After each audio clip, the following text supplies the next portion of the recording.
el tránsito al más allá.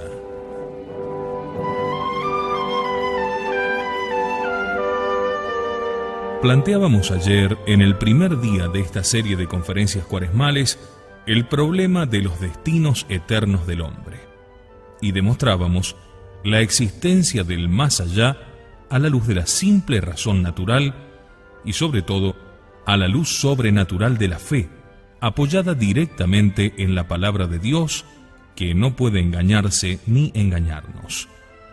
Hay un más allá después de esta vida. Hoy vamos a dar un paso más y vamos a hablar del momento de transición, del salto al más allá, de la hora decisiva de la muerte. Sé muy bien que este tema resulta muy antipático a la inmensa mayoría de la gente. Por Dios, háblenos usted de lo que quiera menos de la muerte.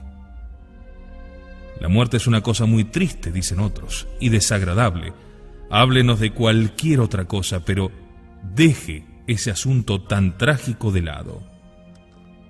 Amigos, esta en verdad es una actitud insensata, una actitud suicida, anticristiana.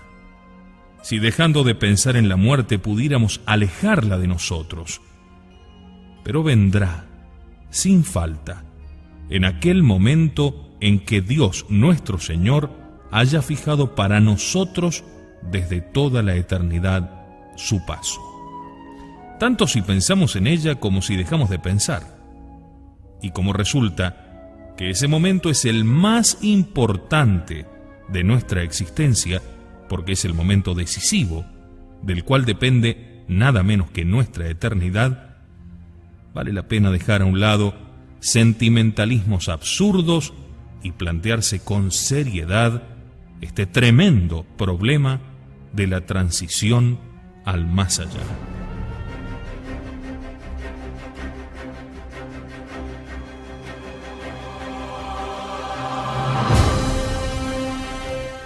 Ayer decíamos que se disputaban en el mundo dos concepciones antagónicas de la vida: la concepción materialista, que niega la existencia del más allá y no piensa sino en reír, gozar y divertirse, y una concepción espiritualista que, proclamando la realidad de un más allá, se preocupa de vivir cristianamente, teniendo siempre a la vista aquella divina sentencia de nuestro Señor Jesucristo: que le aprovecha al hombre ganar el mundo entero si al cabo pierde su alma para toda la eternidad.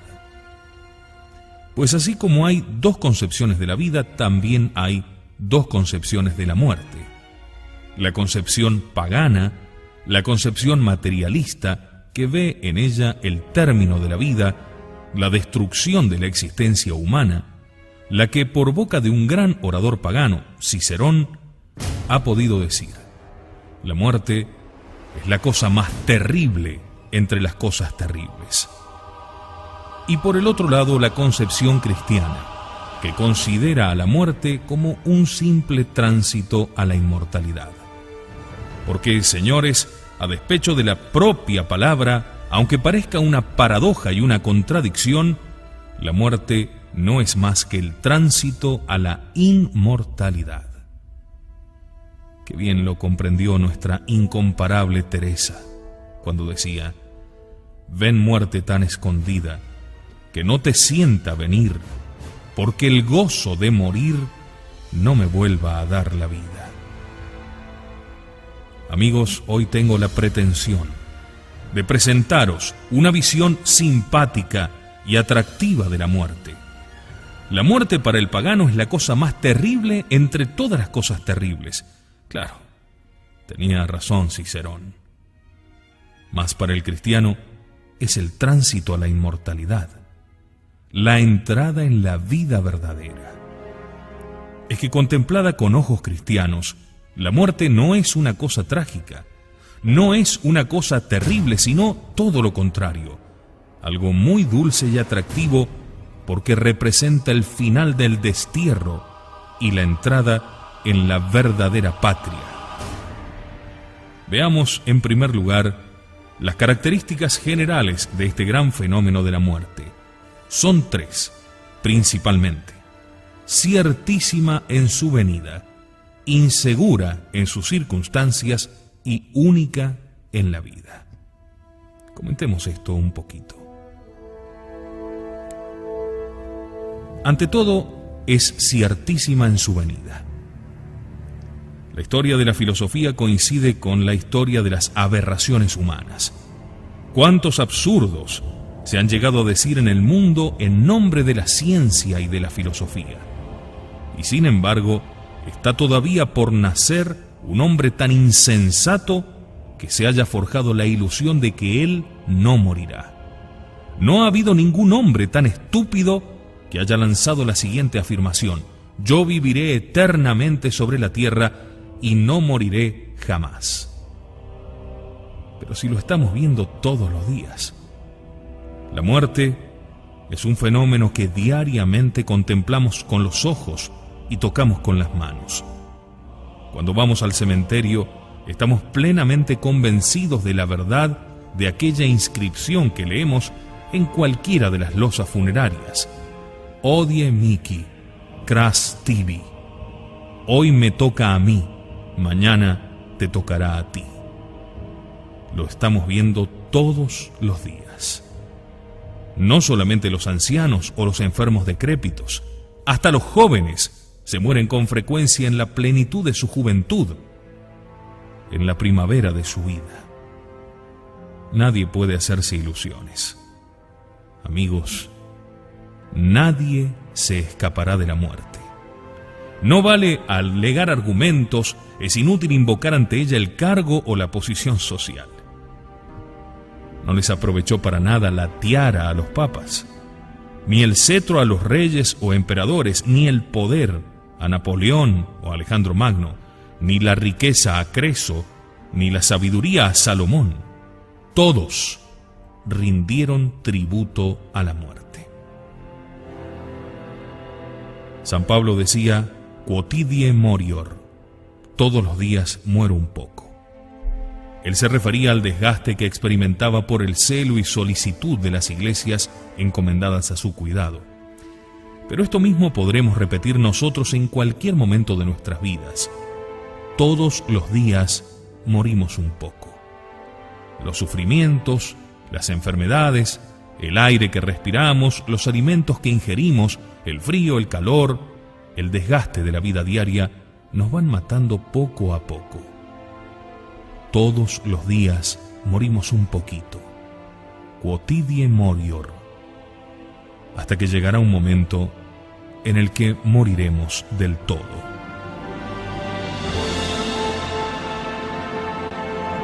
No hace falta insistir en este hecho tan claro. La certeza de la muerte es tan absoluta que jamás nadie se ha formado la menor ilusión. Moriremos todos, irremediablemente todos. Dios no hizo la muerte, señores. La muerte entró en el mundo por el pecado. Qué maravilloso el plan de Dios sobre nuestros primeros padres en el paraíso terrenal. Además de elevarlos al orden sobrenatural de la gracia, les enriqueció con 3 dones preternaturales verdaderamente magníficos: el de la inmortalidad, en virtud del cual no debían morir jamás; el de la impasibilidad, que les hacía invulnerables al dolor y al sufrimiento; y el de integridad, que les daba el control absoluto de sus propias pasiones, perfectamente dominadas y gobernadas por la razón. Pero cometieron el crimen del pecado original, y en castigo del mismo, Dios les retiró esos 3 dones preternaturales juntamente con la gracia y las virtudes infusas. Y al desaparecer el privilegio gratuito de la inmortalidad, el cuerpo que es de suyo corruptible quedó ipso facto condenado a muerte. He aquí, señores, de qué manera la muerte es un castigo del pecado. Y como todos somos pecadores, nadie absolutamente se escapará a esta ley inexorable. Ciertamente moriremos todos.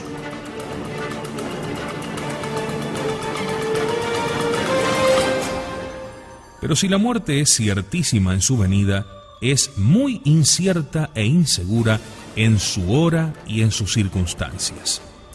Podemos catalogar y dividir las distintas clases de muerte en 4 fundamentales: muerte natural, muerte prematura, muerte violenta y muerte repentina. ¿A qué llamamos muerte natural? A la que sobreviene por mera consunción y desgaste, sin enfermedad alguna que la produzca directamente. Se pregunta a veces la gente: ¿de qué ha muerto fulano de tal? Nadie sabe, ni siquiera el médico. ¿Cuántos años tenía? 92. Señores, está claro. Ha muerto de muerte natural, de senectud, de vejez. No se necesita nada más. Pero a veces ocurre todo lo contrario. Es una muerte prematura, en la flor de la juventud, en la primavera de la vida. ¿Cuántos jóvenes se mueren, verdad? No ya por accidentes imprevistos, por un disparo casual, por un atropello de automóvil, sino por simple enfermedad. En su cama, allí también mueren los jóvenes. Es cierto, no con tanta frecuencia, pero se mueren también. En el Evangelio tenemos algunos casos: el hijo de la viuda de Naín y el de la hija de Jairo. En plena juventud, en la existencia de la vida, se les cortó el hilo.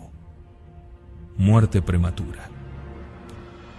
Las familias que hayan tenido que sufrir este rudo golpe que llega a lo más íntimo del alma, levanten sus ojos al cielo y adoren los designios inescrutables de la providencia divina. Él sabe por qué se los llevó allá. ¿Acaso para que su pureza y su candor no se agostaran algún día en el clima abrasador de este mundo? Dios les reclamó para sí, y allá arriba nos esperan llenos de radiante felicidad. Otras veces sobreviene la muerte de una manera violenta. Un agente extrínseco, completamente imprevisto, nos arrebata la vida en el momento menos pensado. Unos perecen atropellados por un camión, otros ahogados en el mar, otros fulminados por un rayo, otros en un choque de trenes, otros al estrellarse el avión en el que viajaban, otros... No es posible enumerar todas las clases de muerte violenta que pueden arrebatarnos la existencia en el momento menos pensado. Un momento antes, llenos de salud y de vida. Un momento después, cadáver. Caramba, ¿a cuántos les ha ocurrido así? La cuarta clase de muerte es la repentina. No es lo mismo muerte violenta que muerte repentina. Hemos dicho que muerte violenta es la producida por un agente extrínseco a nosotros, como cualquiera de esos que acabamos de enumerar. Muerte repentina, por el contrario, es la que sobreviene por una causa intrínseca, que llevamos ya dentro de nosotros mismos.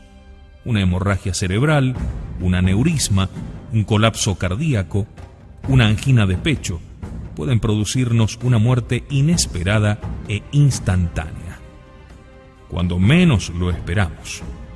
Hablando, comiendo, paseando, podemos caer fulminados como por un rayo. Esta es la muerte repentina. ¿Cuál será la nuestra? Nadie puede contestar a esta pregunta. Para muchos de nosotros ya no será posible una muerte prematura, ya no moriremos en plena juventud. Pero, ¿cuál de las otras tres? ¿La violenta, la repentina o la natural, en plena vejez? Nadie en absoluto nos lo podría decir, sino únicamente Dios. Estemos siempre preparados, porque aunque es ciertísimo que hemos de morir, es insegura la hora y las circunstancias de nuestra muerte. Pero lo más serio del caso, señores, es que moriremos una sola vez. Lo dice la Sagrada Escritura, lo estamos viendo todos los días con nuestros ojos. Nadie muere más que una sola vez. Es cierto que ha habido alguna excepción en el mundo. Ha habido quienes han muerto 2 veces. En el Evangelio, por ejemplo, tenemos 3 casos correspondientes a los 3 muertos que resucitó nuestro Señor. Santo Domingo de Guzmán, el glorioso fundador de la orden de los dominicos, resucitó también 3 muertos. San Vicente Ferrer y otros muchos santos hicieron también este milagro estupendo. Pero estas milagrosas excepciones son tan raras que no pueden tenerse en consideración ante la ley universal de la muerte única. Moriremos una sola vez. Y en esa muerte única se decidirán irrevocablemente nuestros destinos eternos. Nos lo jugamos todo a una sola carta. El que acierta esa sola vez, acertó para siempre. Pero el que se equivoque esa sola vez, está perdido para toda la eternidad. En verdad, amigos, vale la pena pensarlo bien y tomar toda clase de medidas y de precauciones para asegurarnos el acierto en esa única y suprema ocasión. Yo quisiera hacerlos reflexionar un poco en torno a la preparación para la muerte. Podemos distinguir 2 clases de preparación, una remota y otra próxima. Llamo yo preparación remota la de aquel que vive siempre en gracia de Dios, el que tiene sus cuentas arregladas ante Dios, el que vive habitualmente en gracia. Puede importarle muy poco cuáles sean las circunstancias y la hora de su muerte, porque en cualquier forma que se produzca, tiene completamente asegurada la salvación eterna de su alma. Esta es la preparación remota. La preparación próxima es la de aquel que tiene la dicha de recibir en los últimos momentos de su vida los santos sacramentos de la Iglesia: penitencia, Eucaristía por viático, extrema unción e incluso los demás auxilios espirituales, la bendición papal, la indulgencia plenaria, la recomendación del alma. Esta es la preparación próxima. Si combinamos y barajamos estas 2 clases de preparación, podemos encontrar hasta 4 tipos distintos de muerte: sin preparación próxima ni remota, con preparación remota pero no próxima, con preparación próxima mas no remota, y con las 2 preparaciones. Vamos a examinarlas una por una. Primer tipo de muerte: sin preparación próxima ni remota, o sea, ausencia total de preparación. Es la muerte de los grandes impíos, de los grandes incrédulos, de los grandes enemigos de la Iglesia. La muerte de los que no se han contentado con ser malos, sino que además han sido apóstoles del mal. Han sembrado semillas de pecado. Han procurado arrastrar a la condenación al mayor número posible de almas. Estos no han tenido preparación remota. Han vivido siempre en pecado mortal. Y por una consecuencia lógica y casi inevitable, suelen morir también sin preparación próxima, obstinados en su maldad. Porque por lo general, señores, salvo raras excepciones, la muerte no es más que un eco de la vida. Tal como es la vida, así suele ser la muerte. Si el árbol está francamente inclinado hacia la derecha, francamente inclinado hacia la izquierda, lo corriente y normal es que al caer tronchado por el hacha, caiga naturalmente del lado al que está inclinado. Esta es la muerte sin preparación próxima ni remota, la de los grandes impíos, la de los grandes herejes, la de los grandes enemigos de la Iglesia. Esta fue la muerte de Voltaire, el de las grandes carcajadas. Ya estoy cansado de oír que a Cristo le bastaron 12 hombres para fundar su iglesia, decía, y conquistar el mundo. Voy a demostrar que basta uno solo para destruir la iglesia de Cristo. Pobre Voltaire, él sí que quedó destruido. Escuchad, os voy a leer la declaración del médico Tronchin, un médico protestante, que asistió en su última enfermedad al patriarca de los incrédulos. Va a decirnos él personalmente lo que vio. Escribe Monsieur Tronchin. Poco tiempo antes de su muerte, Voltaire, en medio de furiosas agitaciones, gritaba furibundamente: «Estoy abandonado de Dios y de los hombres». Se mordía los dedos y, echando mano a su vaso de noche, se lo bebió. Hubiera querido yo que todos los que han sido seducidos por sus libros hubieran sido testigos de aquella muerte. No era posible presenciar semejante espectáculo. También la marquesa de La Villette, en cuya casa murió Voltaire y que presenció sus últimos momentos, escribe textualmente: «Nada más verdadero que cuanto el doctor Tronchin afirma sobre los últimos instantes de Voltaire. Lanzaba gritos desaforados, se revolvía, se le crispaban las manos, se laceraba con las uñas.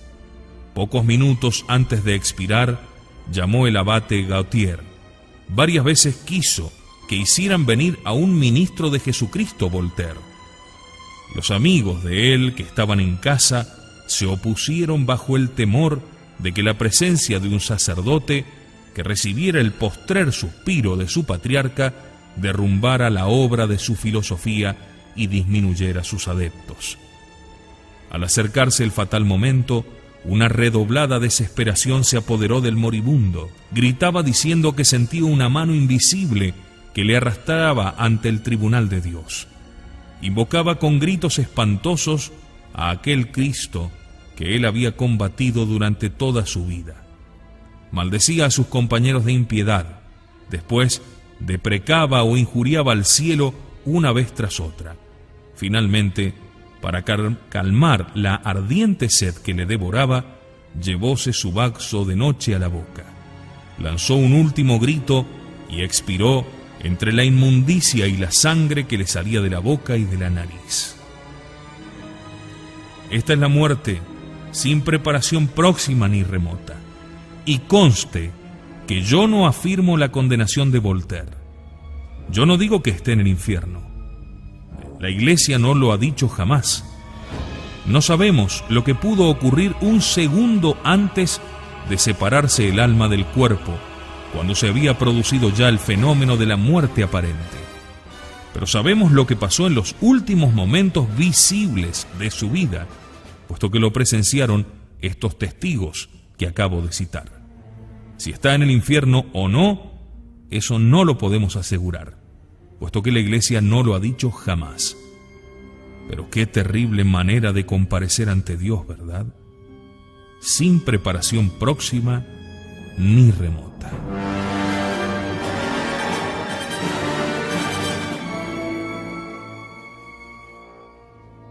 Segunda manera de morir: con preparación próxima pero no remota. ¿Qué significa esto? El que vive habitualmente en pecado mortal no tiene preparación remota, pero por la infinita misericordia de Dios, a veces ocurre que muere con preparación próxima.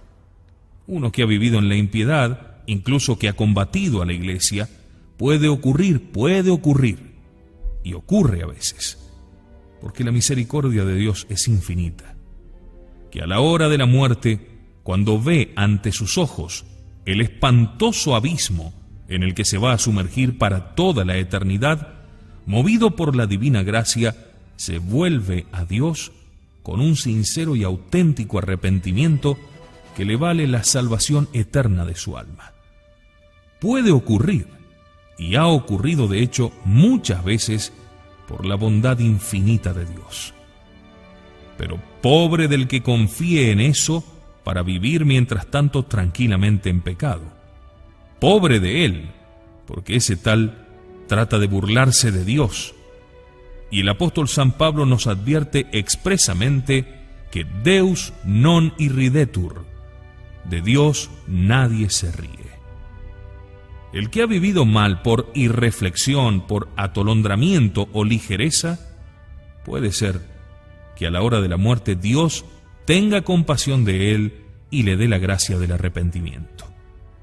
Pero el que ha vivido mal precisamente confiado y apoyado en la misericordia de Dios, confiado y apoyado en que a la hora de la muerte tendrá tiempo de arrepentirse y de salvarse, y mientras tanto sigue pecando tranquilamente, ese trata de burlarse de Dios y pagará muy cara su loca temeridad y su incalificable osadía. Sean pocos o muchos los que se salvan, ese que trata de robar el cielo después de haberse reído de Dios, es indudable que será uno de los pocos o muchos que se condenen. Ese se pierde para toda la eternidad.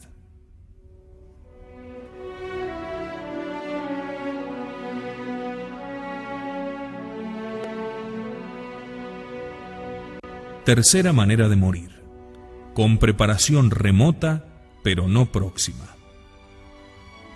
No juguemos con fuego.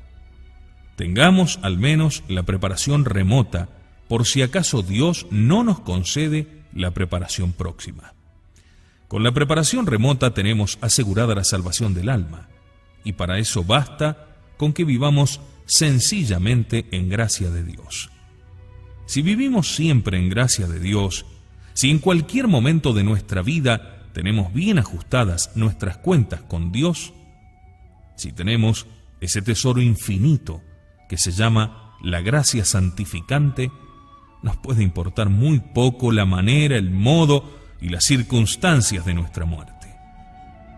Es muy de desear, y hay que pedírselo con toda el alma a Dios, que nos conceda también la preparación próxima. Pero al menos, teniéndola remota, lo tenemos asegurado todo. Tomemos esta determinación. En estos días de conferencias cuaresmales, es preciso formar algún propósito concreto para toda nuestra vida, porque de lo contrario, estas luces que ahora nos da Dios no serían más que un castillo de fuegos artificiales, una llamada fugaz y transitoria. Es preciso que tomemos determinaciones para toda nuestra vida, y una de las más fundamentales tiene que ser esta: en adelante no voy a cometer jamás la tremenda imprudencia de acostarme una sola noche en pecado mortal, porque puedo amanecer en el infierno. Reflexionad un instante. ¿Quién de vosotros se atrevería a acostarse una noche con una víbora venenosa en la cama? Hasta que no le aplastéis la cabeza, no podríais conciliar el sueño. Es cosa clara y evidente. Y son legión los que tienen una víbora venenosa en su alma, los que viven habitualmente en pecado mortal, con gravísimo peligro de hundirse para siempre en el abismo eterno. Y ríen, y gozan, y se divierten. Y por la noche tranquilamente se acuestan en pecado mortal, y logran conciliar el sueño, como si no les amenazara daño alguno. ¿Es que son malos? Tal vez no. Puede que no lo sean en el fondo, pero es indudable que son atolondrados, irreflexivos, inconscientes. Es indudable que no piensan, que no se dan cuenta del tremendo peligro que pende sobre sus cabezas a manera de espada de Damocles. En el momento menos pensado, puede rompérseles el hilo de la vida y se hunden para siempre en el abismo. Vivamos siempre en gracia de Dios y pidámosla. Pidámosla al Señor, para que Él nos conceda también la preparación próxima para la muerte. Porque esa es la cuarta manera de morir, y la que hemos de procurar con todos los medios a nuestro alcance: morir con la doble preparación. Con la preparación remota del que ha vivido cristianamente siempre en gracia de Dios, y con la preparación próxima del que a la hora de la muerte corona aquella vida cristiana con la recepción de los santos sacramentos y de los auxilios espirituales de la Iglesia: penitencia, Eucaristía por viático, extrema unción, recomendación del alma, bendición papal. Preparación próxima y preparación remota. Es la muerte envidiable de los santos, de la que dice la Sagrada Escritura que es preciosa delante del Señor. Los santos que han vivido intensamente estas ideas no solamente no temían la muerte, sino que la llamaban y deseaban con toda su alma para volar al cielo. Porque la muerte cristiana, señores, tiene las siguientes sublimes características que la hacen infinitamente deseable y atractiva. Morir en Cristo, morir con Cristo y morir como Cristo. En primer lugar, morir en Cristo. ¿Qué significa morir en Cristo? Significa morir cristianamente, con la gracia santificante en nuestra alma, que nos da derecho a la herencia infinita del cielo.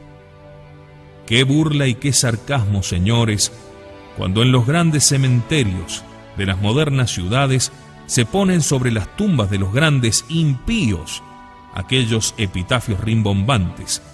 Aquí yace un gran guerrero, un gran artista, un gran literato, un gran emperador. Pero los ángeles de la guarda que están velando el sueño de los justos son los únicos que leen el verdadero y auténtico epitafio de muchas de aquellas tumbas que el mundo venera.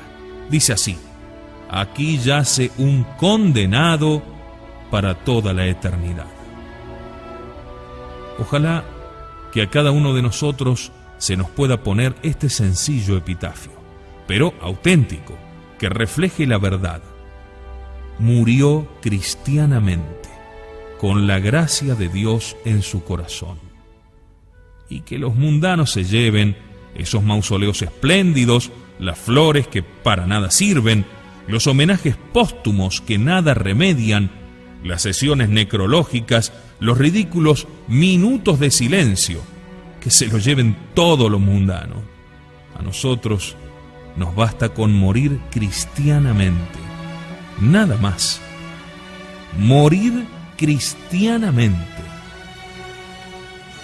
¿Sabéis lo que eso significa? En primer lugar, es el término del combate. En este mundo estamos librando todos una tremenda batalla, lo dice la Sagrada Escritura, contra los tres enemigos del alma: mundo, demonio y carne.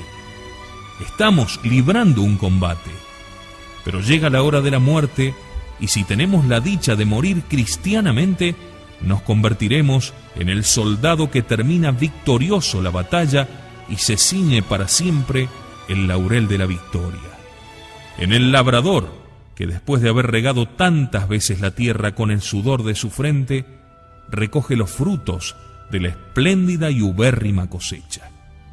En el enfermo, que ve terminados para siempre sus sufrimientos y entra para siempre en la región de la salud y de la vida.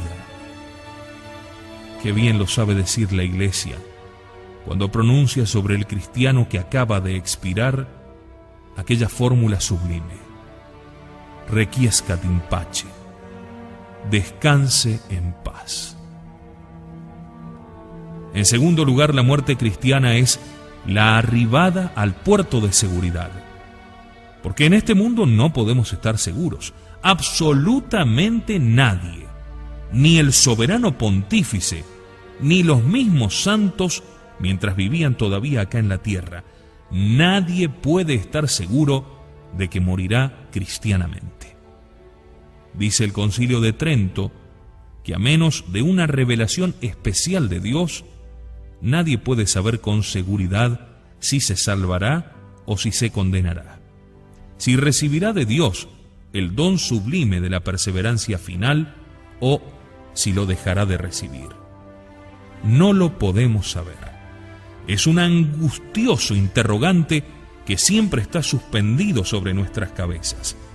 Ni los santos estaban seguros de sí, porque aunque ahora seamos buenos, aunque ahora estemos en gracia de Dios, ¿qué será de nosotros dentro de 10 años, dentro de 20?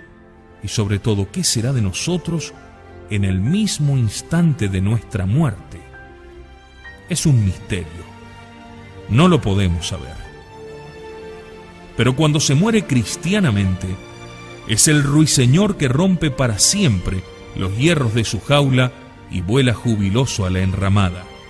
Es el náufrago que después de haber luchado contra las olas embravecidas que amenazaban tragarle hasta el fondo del océano, salta por fin a las playas eternas. Es la caravana que después de haber atravesado las arenas abrasadoras del desierto, llega por fin al risueño y fresco oasis. Es la nave que llega al puerto después de la peligrosa travesía. Es emerger de la penumbra del valle y bañarse para siempre en océanos de clarísima luz en lo alto de la montaña. El alma del que muere cristianamente queda confirmada en gracia. Ya no puede perder a Dios. Ya tiene asegurada para siempre la felicidad eterna. Por eso la muerte cristiana es la entrada en la vida verdadera. Cuánta pobre gente equivocada que ha vivido, que ha respirado el ambiente del mundo y que está completamente convencida de que esta vida es la vida verdadera, de que esta es la vida que hay que conservar a todo trance. ¡Qué tremenda equivocación! Esta vida no es la vida. Un filósofo pagano exclamaba con angustia: «Ningún sabio satisface esta duda que me hiere. ¿Es el que muere el que nace o es el que nace el que muere?». No sabía contestar esta pregunta porque carecía de las luces de la fe, pero a su brillo deslumbrante, ¡qué fácil! ¡Qué pregunta tan fácil! Que se lo pregunten a San Pablo y él les dirá: estoy deseando morir para unirme con Cristo. Pregúntenlo a Santa Teresa de Jesús y les contestará con esa sublime inspiración: aquella vida de arriba que es la vida verdadera, hasta que esta vida muera, no se alcanza estando viva. O quizá de esta otra forma: vivo sin vivir en mí, y tan alta vida espero que muero porque no muero. Que se lo digan a Santa Teresita de Lisieux, la santa más grande de los tiempos modernos, en frase del inmortal pontífice San Pío X. Cuando la angelical florecilla del Carmelo estaba para exhalar su último suspiro, el médico que la asistía le pregunta: ¿está vuestra caridad resignada para morir? Y la santita, abriendo desmesuradamente sus ojos, llena de asombro, le contestó: ¿resignada para morir? Resignación se necesita para vivir, pero para morir lo que tengo es una alegría inmensa. Los santos señores tenían razón. No estaban locos. Veían sencillamente las cosas tal como son en la realidad. La inmensa mayoría de los hombres no las ven así. No se dan cuenta de que están haciendo un viaje en ferrocarril y no se preocupan más que del vagón en el que están haciendo la travesía. El negocio, el porvenir humano, el aumento del capital. Y todo eso tendrán que dejarlo dentro de unos años, acaso dentro de unos cuantos días nada más. No se dan cuenta de que el ferrocarril de la vida va devorando kilómetros y más kilómetros, y en el momento en que menos lo esperen, el silbato estridente de la locomotora les dará la terrible noticia: estación de llegada. Y al instante, sin un momento de tregua, tendrán que bajarse del ferrocarril de esta vida y comparecer delante de Dios. Entonces caerán en la cuenta de que esta vida no es la vida. Ojalá lo adviertan antes de que su error no tenga ya remedio para toda la eternidad.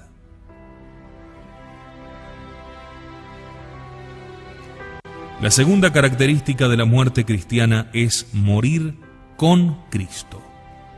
¿Qué significa? Significa exhalar el último suspiro después de haber tenido la dicha inefable de recibir a Jesucristo sacramentado en el corazón. El viático. ¿Qué consuelo tan inefable produce en el alma cristiana el simple recuerdo del viático? La Eucaristía es un milagro de amor, de sublime belleza y poesía en cualquier momento de la vida. Pero la Eucaristía por viático es el colmo de la dulzura, de la suavidad y de la misericordia de Dios. Poder recibir en el corazón a Jesucristo sacramentado en calidad de amigo y de buen pastor momentos antes de comparecer ante Él como juez supremo de vivos y muertos, es de una belleza y de una emoción indescriptibles. ¡Qué paz! ¡Qué dulzura tan inefable se apodera del pobre enfermo al abrazar en su corazón a su gran amigo, que viene a darle la comida para el camino, que eso significa la palabra viático, y a ayudarle amorosamente en el supremo tránsito a la eternidad?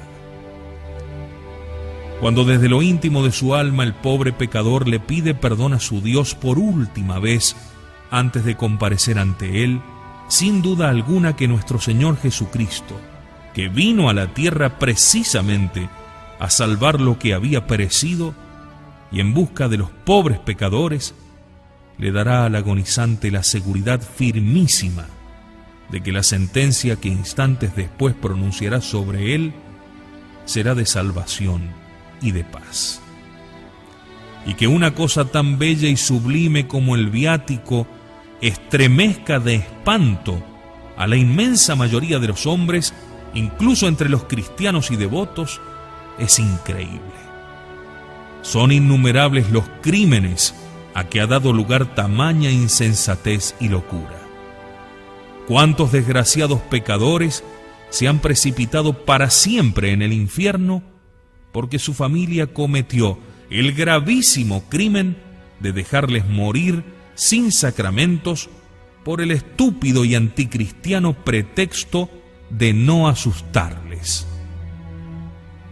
Este verdadero crimen es uno de los mayores pecados que se pueden cometer en este mundo, uno de los que con mayor fuerza claman venganza al cielo. Ay de la familia que tenga sobre su conciencia este crimen monstruoso. El viático no empeora al enfermo, sino al contrario, le reanima y le conforta hasta físicamente por la natural redundancia de la paz inefable que está proporcionando a su alma. Pero aún suponiendo que por el ambiente anticristiano que se respira por todas partes en el mundo de hoy, asustara un poco al enfermo la noticia de que tiene que recibir el viático. ¿Y qué?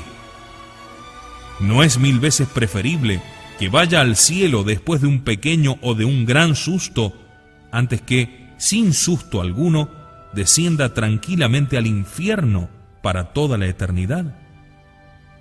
Y qué cosa tan evidente y sencilla no lo vean tantísimos malos cristianos que cometen la increíble insensatez y el enorme crimen de dejar morir como un perro a uno de sus seres queridos.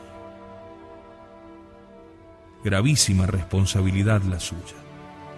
Terrible la cuenta que tendrán que dar ante Dios por la condenación eterna de aquella desventurada alma a la que no quisieron asustar.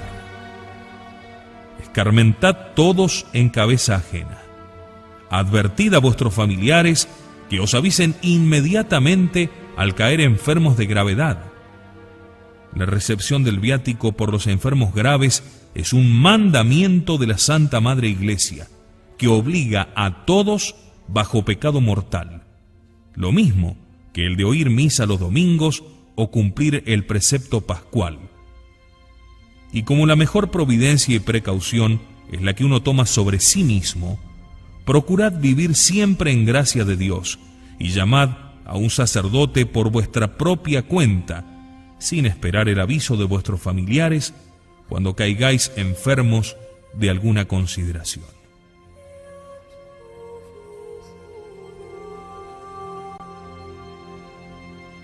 La tercera característica de la muerte cristiana es morir como Cristo.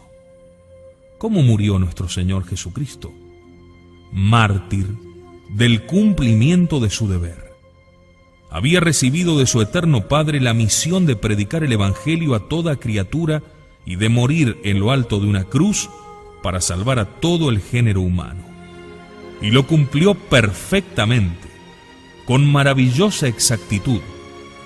Precisamente cuando momentos antes de morir contempló en sintética mirada retrospectiva el conjunto de profecías del Antiguo Testamento que habían hablado de él, vio que se habían cumplido todas al pie de la letra, hasta en sus mínimos detalles. Y fue entonces cuando lanzó un grito de triunfo: Consummatum est. Todo está cumplido. Qué dicha la nuestra, señores, si a la hora de la muerte podemos exclamar también: he cumplido mi misión en este mundo, he cumplido la voluntad adorable de Dios. Cierto que no podremos decirlo del mismo modo que nuestro Señor Jesucristo. Cierto que todos somos pecadores y hemos tenido a lo largo de la vida muchos momentos de debilidad y de cobardía. Cierto que hemos ofendido a Dios y nos hemos apartado de sus divinos preceptos por seguir los antojos del mundo o el ímpetu de nuestras pasiones. Pero todo puede repararse por el arrepentimiento y la penitencia. Estamos a tiempo todavía. Joven, muchacho que estás escuchando, feliz de ti si a la hora de la muerte, acordándote de tus años de juventud, puedes decir ante tu propia conciencia: lo cumplí. ¿Cuánto me costó resolver el problema de la pureza? Mi sangre joven me hervía en las venas, pero fui valiente y resistí. Invoqué a la Virgen, huí de los peligros, comulgué diariamente, ejercité mi voluntad, se lo pedí ardientemente a Dios. Y ahora muero tranquilo, ofreciéndole a Dios el lirio inmaculado de mi pureza juvenil. Padre de familia, me hago cargo perfectamente.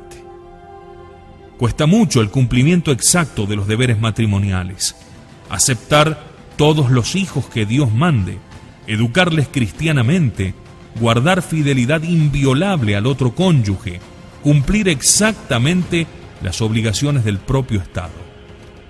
Pero recuerda que estamos en este mundo como huéspedes y como peregrinos, que no tenemos aquí ciudad permanente, sino que vamos en busca de la que está por venir. Levanta tus ojos al cielo, y aunque te cueste ahora un sacrificio, cumple íntegramente con tu deber.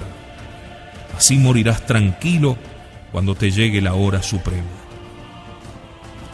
Comerciante, financiero, industrial, hombre de negocios, el dinero es una terrible tentación para la mayoría de los hombres. Pero acuérdate de que no podrás llevarte más allá del sepulcro un solo centavo. Tendrás que dejarlo todo de este lado. Gana si es preciso la mitad o la tercera parte de lo que ganas ahora, pero gánalo honradamente. Que no tengas que lamentarlo a la hora de la muerte, cuando es tan difícil reparar el daño causado y restituir el dinero mal adquirido. Y puedas decir entonces, por el contrario: me costó mucho, pero hice ese sacrificio, y ahora muero tranquilo. He cumplido con mi deber. Dejadme que os refiera a un recuerdo personal, y termino. Tengo actualmente mi residencia habitual en el glorioso convento de San Esteban de Salamanca. En la actualidad somos más de 200 religiosos. la mayoría de ellos jóvenes estudiantes de la Facultad de Teología, pero en él instalada también la Enfermería General de la Provincia Dominicana de España. Allí vienen los padres ancianitos a esperar tranquilamente el fin de sus días, después de una vida consagrada enteramente al servicio de Dios y a la salvación de las almas. He visto morir a muchos de ellos. Me ha tocado presenciar también la muerte de jóvenes religiosos que morían alegres en plena primavera de la vida porque se iban al cielo para siempre. Os confieso, señores, que las emociones más hondas e intensas de mi vida religiosa son las que he experimentado junto al lecho de nuestros moribundos. ¿Cómo mueren verdaderamente los que son religiosos? Supongo que en muchas partes del mundo ocurrirá lo mismo, pero yo cuento lo que he visto y presenciado. El religioso enfermo ha recibido ya muy despacio los santos sacramentos y demás auxilios de la Iglesia. Es impresionante, por su belleza y emoción, el espectáculo de toda la comunidad acompañando al Señor hasta la habitación del enfermo cuando se lo llevan por viático. Pero llega mucho más al alma todavía la escena de sus últimos momentos. Cuando se acerca el momento supremo, la campana del convento llama a toda la comunidad con un toque a rebato característico, inconfundible. Todos acuden a la enfermería y el padre prior, revestido de sobrepelliz y estola, comienza a rezarle al enfermo la recomendación del alma, alternando con toda la comunidad. Y cuando se acerca por momentos el instante supremo, el cantor principal entona la Salve Regina, que tiene una melodía muy suave. Y arrullado por las notas de la bellísima plegaria mariana que canta toda la comunidad, con la paz de su alma pura reflejada en su rostro tranquilo, con una dulce sonrisa en sus labios, serena, plácidamente, como el que se entrega con naturalidad al sueño cotidiano, el religioso se duerme ante nosotros a las cosas de la tierra para despertar en los brazos de la Santísima Virgen entre los coros de los ángeles.